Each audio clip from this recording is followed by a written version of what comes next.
What's up everyone? Welcome back to the channel. तो मुझे पूरी उम्मीद है कि आप लोगों ने ये वाला टॉपिक यानी कि फंड बेस्ड अकाउंटिंग वाला टॉपिक देख लिया होगा और आपको सारा टॉपिक समझ में भी आ गया होगा। अभी बारी आ चुकी है दूसरा टॉपिक जो 3 या 2 नंबर में पूछा जा सकता है, जो कि है मटेरियल कंज्यूम्ड का टॉपिक। मटेरियल कंज्यूम्ड कैसे करते हैं, किस तरीके से कैलकुलेट होता है, वो सब हम इस वीडियो में सीखने वाले हैं। पहले आपके 3 टॉपिक पक्के कर दूं, 5 नंबर पक्के, फिर अगले 5 के लिए बड़ा क्वेश्चन करते हैं। आइए लेट्स बिगिन।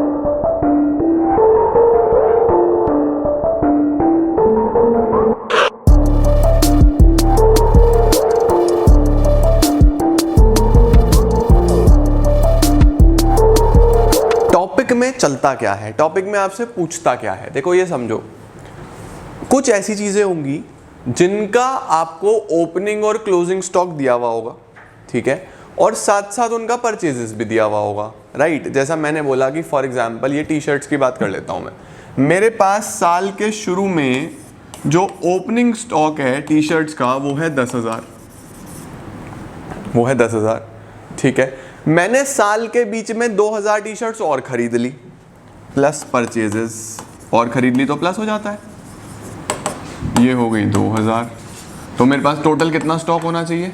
12,000। 10,000 की शुरू में थी मेरे पास टी शर्ट, 2,000 मैंने और खरीद ली, मेरे पास कितनी होनी चाहिए लास्ट में? 12 होनी चाहिए। अभी लास्ट में मेरे पास जो क्लोजिंग स्टॉक निकल के आ रहा है, जो क्लोजिंग स्टॉक है वो है 9,000। भाई होनी तो चाहिए थी 12, वो है 9,000 और मैंने एक भी टी शर्ट बेची नहीं है। सेल नहीं गिवन है क्वेश्चन में, सेल गिवन नहीं है। ओपनिंग स्टॉक है, परचेजेस है और क्लोजिंग स्टॉक है, सेल नहीं है, मैंने बेची नहीं है। तो भाई कम कैसे हो गई? होनी तो 12 चाहिए थी, तो ये 9 कैसे हो गई? तो सीधी सीधी सी बात है, इट मीन्स वो 3,000 टी शर्ट्स आपने खुद यूज कर ली, वो 3,000 टी शर्ट्स आपने खुद से यूज कर ली। तो उसको हम क्या बोलते हैं? उसको हम बोलते हैं गुड्स कंज्यूम्ड। ऑब्वियस सी बात है ना, मैंने वो खुद से कंज्यूम कर लिया। तो अगर आपको वो कंज्यूम्ड निकालना हो तो कैसे निकलता है? उसको हम बोलते हैं कॉस्ट ऑफ मटेरियल कंज्यूम्ड। आपको बोलेगा how will you calculate the amount to be shown in income and expenditure. Income and expenditure के डेबिट साइड में खर्चे में दिखाते हैं। कंज्यूम कर लिया तो खर्चा हो गया ना मेरा, उसमें दिखाते हैं। तो ये जो मटेरियल है, ये मटेरियल क्या हो सकता है? हो सकता है ये मटेरियल स्टेशनरी हो सकता है ये स्पोर्ट्स मटेरियल हो, समझ रहे हो? तो ऐसा कुछ भी हो सकता है जिसका आपको ओपनिंग स्टॉक, परचेजेस और क्लोजिंग स्टॉक। अब मैं आपको बोलूं कि इसका फॉर्मूला क्या है। इसका फॉर्मूला सीधा सा है, ओपनिंग स्टॉक जो शुरू में प्लस नेट परचेजेस जो आपने साल के बीच में खरीदी माइनस क्लोजिंग स्टॉक, बात खत्म। सीधा सीधा सा फॉर्मूला। मैंने बोला भाई शुरू में मेरे पास 9,000 टी शर्ट थी, 10,000 टी शर्ट थी शुरू में, 10,000 टी शर्ट थी, 2 मैंने और खरीद ली, तो 10 और 2 12 और लास्ट में बची 9। तो इसका मतलब ऑब्वियस सी बात है कि कितनी कंज्यूम हो गई? 3,000 कंज्यूम हो गई। सीधा सीधा सा फॉर्मूला। तो फॉर्मूला माइंड में सेट होना चाहिए। वो फॉर्मूला क्या है? Opening stock plus purchases minus closing stock. ये फॉर्मूला आपको पता होना चाहिए, ठीक है। और ये जो मटेरियल कंज्यूम्ड निकल के आएगा, इसको दिखाओगे कहाँ पे आप? इनकम एंड एक्सपेंडिचर अकाउंट में, डेबिट में, एक्सपेंस में। क्रेडिट में तो अभी आप इनकम दिखा रहे थे ना, अभी फंड बेस्ड में सीखा आपने, तो इसको आप डेबिट में दिखा दोगे। परफेक्ट है जी। अच्छा, इसके बाद प्रॉब्लम कहाँ आती है? प्रॉब्लम आती है अगर आपके पास ये परचेजेस गिवन ना हो। अगर ये परचेजेस ना हो तो यहाँ पे लिखो if purchases are not given. अगर परचेजेस नहीं है तो माल कितना खरीदा कैसे कैलकुलेट होगा? अगर परचेजेस गिवन नहीं है तो कितना माल खरीदा कैसे कैलकुलेट होगा? उसके लिए हम एक अकाउंट बना देंगे जिसको बोलते हैं क्रेडिटर अकाउंट। इसको क्या बोलते हैं? क्रेडिटर का अकाउंट। भाई क्रेडिटर का मतलब उधार में माल खरीदता जिसका पैसा देना है ना। तो क्रेडिटर अकाउंट हम बना देते हैं। क्रेडिटर अकाउंट एक लायबिलिटी का अकाउंट है, तो ओपनिंग बैलेंस इधर ही आएगा, by balance brought down to balance carried down. क्या ये बैलेंस हमें गिवन होगा? हाँ। अगर परचेजेस नहीं होगी ना तो आपको क्रेडिटर के भी बैलेंस दिए होंगे। तो आपने कहा ओपनिंग क्लोजिंग, उसके बाद आपको लिखा होगा पेमेंट मेड टू क्रेडिटर। आपने क्रेडिटर को कुछ पैसा दिया, उसको यहाँ लिख देना to bank, payment made to creditor. फिर आपके पास इन दोनों को प्लस करके ये माइनस करना और यहाँ पे एक वैल्यू आएगी जिसको आप बोलोगे परचेजेस। यहाँ पे जो वैल्यू आएगी ये आपकी परचेजेस निकल आई।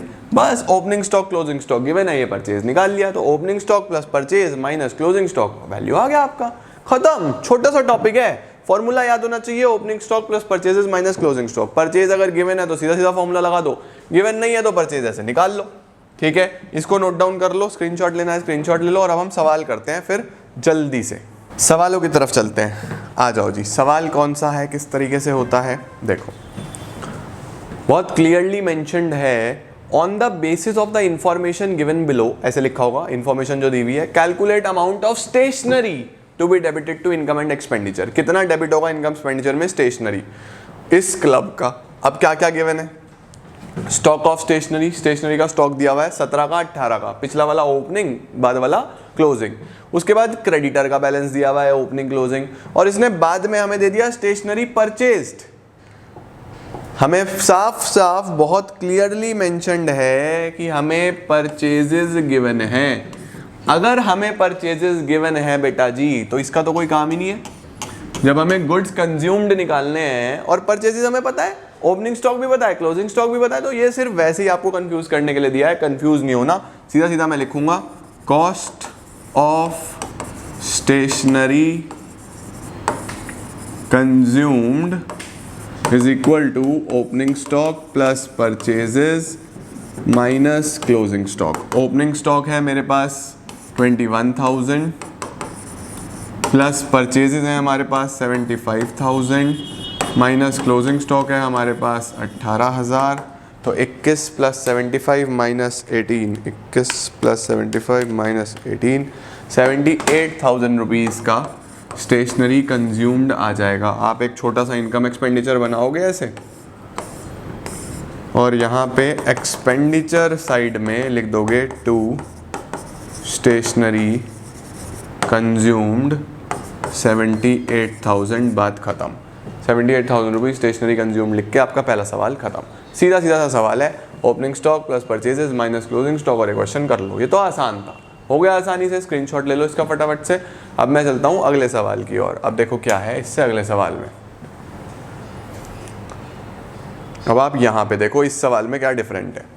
How will you deal with the following items while preparing the final accounts, कैसे आप डील करोगे इनके साथ। Stock of stationery, creditor of stationery, ये तो सेम है, पहले भी स्टॉक भी गिवन था, स्टेशनरी भी गिवन था, अब भी वही स्टॉक भी गिवन है, स्टेशनरी भी गिवन। फिर नया क्या है, नया है कि यहाँ पे परचेजेस गिवन नहीं है। यहाँ क्या लिखा हुआ है, amount paid during the year, हमने क्रेडिटर को इतना पैसा दिया है, परचेजेस गिवन नहीं है, तो परचेजेस के लिए मुझे पहले क्या बनाना पड़ेगा, क्रेडिटर का अकाउंट बनाना पड़ेगा, वहां से परचेजेस निकलेगी, फिर फॉर्मूला लगा दूंगा। चलो बनाए फटाफट से, क्रेडिटर का अकाउंट बना लेते हैं सबसे पहले। क्रेडिटर का अकाउंट मैंने ऑलरेडी एक बनाया हुआ है, इसी में वैल्यू भर देता हूँ। ओपनिंग और क्लोजिंग स्टॉक कितना कितना गिवन है हमारे पास क्रेडिटर का, क्रेडिटर का ओपनिंग क्लोजिंग, क्रेडिटर का ओपनिंग है 7200, क्लोजिंग 5400, 72 और 54, तो ओपनिंग लिख दूंगा मैं 7200 और क्लोजिंग लिख दूंगा मैं 5400। टू बैंक ये अमाउंट पेड होता है, ये क्या होता है, अमाउंट पेड। कितना अमाउंट पेड गिवन है, amount paid for stationery 25,000 rupees, 25,000 का अमाउंट पेड गिवन है, तो यहाँ पे हम लिख देंगे 25,000 का अमाउंट पेड, टोटल कर दो 25 + 5 30,400, 30,400 में से 7,200 हटा दो, 3,400 माइनस 7,200, 23,200, 23,200 ये आपकी परचेजेज आ गई। अब आपके पास जब 23,200 की परचेजेज आई गई तो बस अब स्टेशनरी कंज्यूम्ड का फॉर्मूला लग जाएगा कि स्टेशनरी अगर कंज्यूम करनी है तो क्या फॉर्मूला आएगा, cost of stationery consumed opening stock plus purchases minus closing stock. Opening stock कितना है, opening stock plus purchases minus closing stock, opening stock है 4,000, क्लोजिंग स्टॉक है 3,000, तो 4,000 प्लस 23,200 माइनस 3,000, 4,000 प्लस 23,200 माइनस 3,000, तो 24,200 इज योर आंसर। 24,200 आपका cost of stationery consumed आ जाएगा। एक छोटा सा इनकम एक्सपेंडिचर बना देना, ठीक है, एक इनकम एंड एक्सपेंडिचर बना के इधर एक्सपेंडिचर साइड में एक्सपेंडिचर अमाउंट, इनकम अमाउंट इधर लिख देंगे टू स्टेशनरी कंज्यूम्ड 24,200। ये वर्किंग नोट्स में कर देना, इतना काम ये दो, 24,200 बाहर। इस तरीके से स्टेशनरी कंज्यूम निकलता है। मुझे पूरी उम्मीद है कि आपको ये समझ आया होगा। कई बार क्या होता है, कई बार ना आपको एडवांस भी दे देता है, मतलब एडवांस पेड टू क्रेडिटर, और उसका भी ओपनिंग बैलेंस भी दे रहा होगा, उसका भी क्लोजिंग बैलेंस भी दे रहा होगा। तो अगर एडवांस पेड टू क्रेडिटर दिया हुआ है तो वो एडवांस पेड का ओपनिंग बैलेंस आप इधर लिख देते हो, टू बैलेंस ब्रॉट डाउन, ये ओपनिंग एडवांस आ गया। और इधर आप लिखते हो closing advance bye balance carried down, ये आपका क्लोजिंग एडवांस आ गया। तो इन केस आपको क्वेश्चन में क्रेडिटर के बैलेंस के साथ साथ एडवांस का बैलेंस भी दिया हुआ है, तो ओपनिंग एडवांस और क्लोजिंग एडवांस इधर लिख देते हैं। ये क्रेडिटर का ओपनिंग और क्लोजिंग बैलेंस हो गया, ये एडवांस का ओपनिंग क्लोजिंग हो गया। उसके बाद पेमेंट मेड, बाकी सब सेम, परचेजेस ऐसी निकल के आएगी और आप वैल्यू निकाल सकते हो। देखो ऐसा क्वेश्चन कैसा होता है, ऐसा क्वेश्चन होता है लगभग,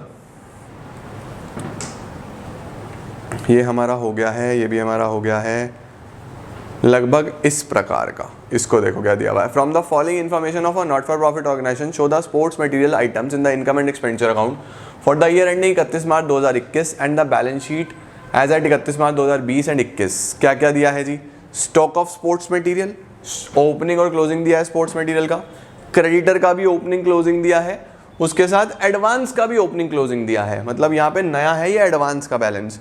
and payment made to supplier है इतना, पेमेंट मेड टू सप्लायर मतलब क्रेडिटर, सप्लायर को इतना पैसा दिया हुआ है, और कैश परचेजेस भी हैं इसके अंदर। तो सबसे पहली चीज़, ये सिर्फ कैश परचेजेस हैं, हमें कैश नहीं चाहिए होती, हमें टोटल परचेजेस चाहिए होती हैं, cash plus credit. Cash given है, क्रेडिट कहाँ से निकलता है, क्रेडिट निकलेगा आपका क्रेडिटर अकाउंट से, जो क्रेडिटर अकाउंट बनाओगे उससे उधार की परचेज निकलती है। तो परचेजेस उधार वाली प्लस कैश वाली, टोटल परचेज आ जाएगा। और ये आपका पेमेंट मेड गिवन है। चलो बना के देखते हैं और ट्राई करें क्या क्या गिवन है हमारे पास। सबसे पहले मैं शुरू से बनाते हैं हम लोग एक क्रेडिटर का अकाउंट।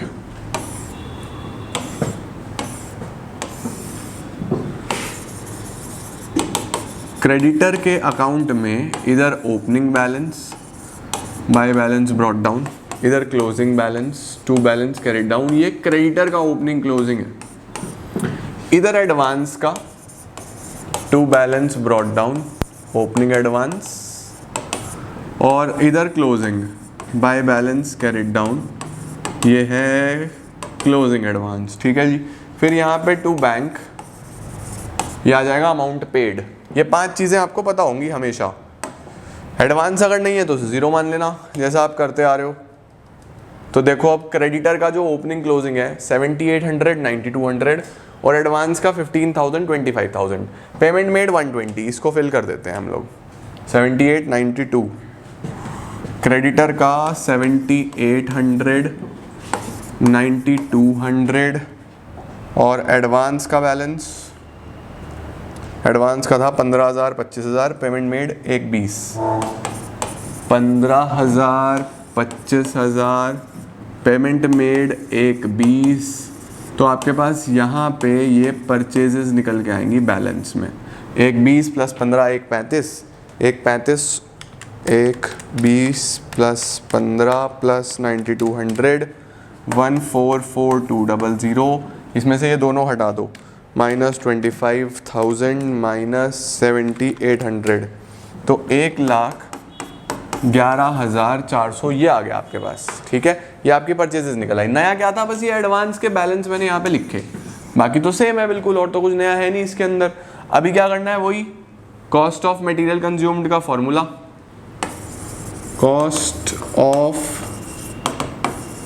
मटेरियल कंज्यूम्ड का formula, opening stock plus purchases minus closing stock. Opening stock में आ गया हमारे पास कितना स्टॉक गिवन था, ओपनिंग स्टॉक है 2200 और क्लोजिंग स्टॉक है 5800। 2200 ये है 5800। परचेजेस में आपको टोटल परचेजेस चाहिए होंगी 1,11,400, ये तो उधार वाली है, और इस क्वेश्चन में कैश वाली भी गिवन है। कैश वाली कितनी है जी? 40,000 की थी आई गेस, 40,000 रुपीज़ की। यस, 40,000 रुपीज़ की कैश परचेजेस गिवन है। तो ये आपकी टोटल परचेजेस आ गई। अगर कभी भी कैश परचेजेस भी दिया हुआ तो वो भी इसमें जोड़ना है, टोटल परचेज लिखनी है हमें यहाँ पे। तो ये कितना वैल्यू आ जाएगा? 2200 प्लस 1,11,400 प्लस 40,000 माइनस 5800, 147,800। ये आपका मटेरियल कंज्यूम्ड आ गया। अब इसके लिए आप एक इनकम एंड एक्सपेंडिचर अकाउंट बनाओगे, छोटा सा इनकम एंड एक्सपेंडिचर अकाउंट, और यहाँ पे एक्सपेंडिचर में लिख दोगे टू स्पोर्ट्स मटेरियल या जो भी है कंज्यूम्ड 147,800। ये तो इनकम एंड एक्सपेंडिचर में आ जाएगा। और जो आपकी दो बैलेंस शीट बनेंगी छोटी छोटी,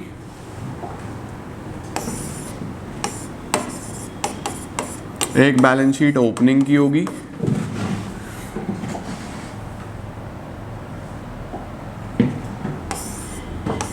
और एक बैलेंस शीट क्लोजिंग की होगी। एक ओपनिंग की, एक क्लोजिंग की। ओपनिंग बैलेंस शीट में ओपनिंग स्टॉक लिखना, क्लोजिंग बैलेंस शीट में क्लोजिंग स्टॉक लिखना, जितना भी अमाउंट आएगा। ओपनिंग बैलेंस शीट में ओपनिंग क्रेडिटर लिखना, क्लोजिंग बैलेंस शीट में क्लोजिंग क्रेडिटर लिखना। और एडवांस, अगर आपने किसी को भी आप एडवांस में पैसा देते हो तो आपका एसेट होता है। ओपनिंग एडवांस टू क्रेडिटर इधर लिख देना, क्लोजिंग एडवांस टू क्रेडिटर इधर लिख देना। ठीक है, आप स्टॉक ऊपर से देख सकते हो, ओपनिंग स्टॉक क्लोजिंग स्टॉक कितना कितना था, 2200 और 5800। तो यहाँ पे 2200 का ओपनिंग स्टॉक, 5800 का क्लोजिंग स्टॉक। क्रेडिटर का ओपनिंग क्लोजिंग कितना कितना था, क्रेडिटर अकाउंट से पता चल जाएगा।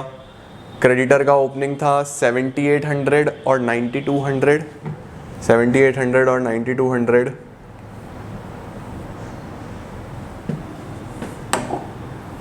7800 ओपनिंग, 9200 क्लोजिंग। और ऐसे ही एडवांस का भी बैलेंस दिया हुआ है।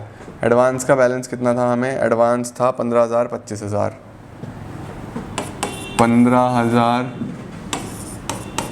25,000। इस तरीके से आपको ये सारा का सारा शो करना होगा। जो आपने कंज्यूम निकाला है वो इधर, जो बैलेंस शीट वाली चीज़ें हैं स्टॉक क्रेडिटर, वो बैलेंस शीट में। दिस इज हाउ ये टॉपिक होता है।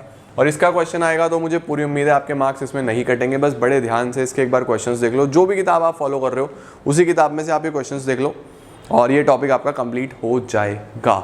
बस इस टॉपिक में इतना ही। इसके बाद मैं आपको कराता हूँ सब्सक्रिप्शन और बड़ा वाला questions. Thank you so much.